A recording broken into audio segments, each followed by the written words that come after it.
m'a motivée en premier, c'est la liberté dont on peut disposer au collégium.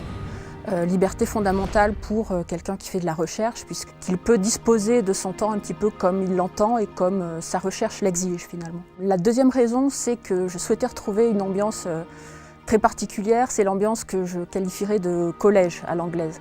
Je suis passée par l'ENS de Paris, j'ai enseigné à Cambridge. C'est un mélange donc de sérieux, de recherche très pointue et de détente, d'originalité dans l'ambiance. Ma troisième motivation est liée à la ville de Lyon elle-même. C'est une ville où je peux trouver toutes les sources dont j'ai besoin, les sources écrites, les sources littéraires.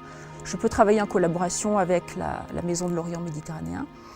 Et c'est donc une ville qui offre à peu près tout ce qu'un chercheur peut vraiment souhaiter dans son travail. Mes recherches portent sur la religion grecque et plus précisément sur une période qu'on appelle l'Antiquité tardive. C'est la période qui s'étend du 3e au 6e, 7e siècle de notre ère.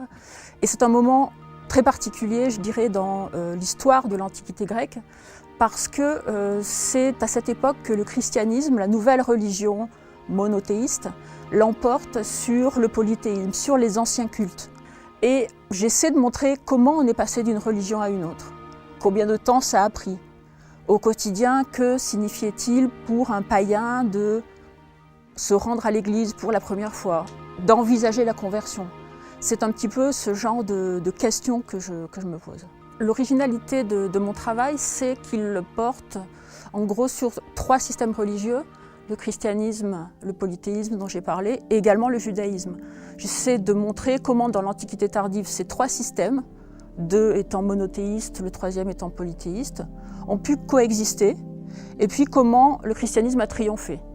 Pourquoi finalement le christianisme l'a emporté sur les anciens dieux?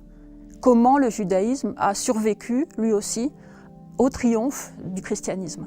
L'originalité de mon travail tient aussi aux 4 grandes sources que j'utilise, aux 4 grandes sources disponibles pour m'apporter des informations.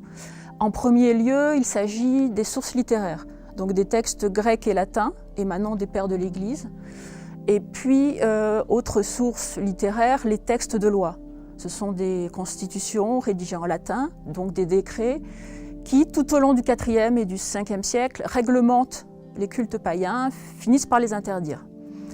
Et puis, 2 autres types de sources, les inscriptions, d'un côté, ce qu'on appelle l'épigraphie, qui nous apporte des informations sur les institutions politiques. Et puis, en dernier lieu, tout ce qui est apport de l'archéologie, données archéologiques. Qu'apprend-on des ruines d'un temple, des vestiges? Qu'apprend-on d'une basilique ou d'une église chrétienne désaffectée? Et peut-on dater sa construction ou sa destruction? Il est bien évident que quand on travaille sur la religion de l'Antiquité gréco-romaine, on garde un œil, et même plus qu'un œil, sur l'actualité, sur tout ce qui se passe en matière de religion, et Dieu sait s'il y a des occasions de s'instruire, d'emmagasiner des données. Donc on est souvent porté à faire des parallèles, effectivement, à chercher des comparaisons pour des thèmes très en vogue comme l'œcuménisme, comme l'apostasie, c'est-à-dire comment passe-t-on d'une religion à une autre, pourquoi renonce-t-on à une religion pour en adopter une autre. En résumé, mon travail consiste à regarder les religions d'en haut, à les regarder vivre ensemble, s'articuler, coexister. Et bien entendu, à partir de ces constats, de ces observations, on peut tirer des enseignements pour la vie religieuse contemporaine.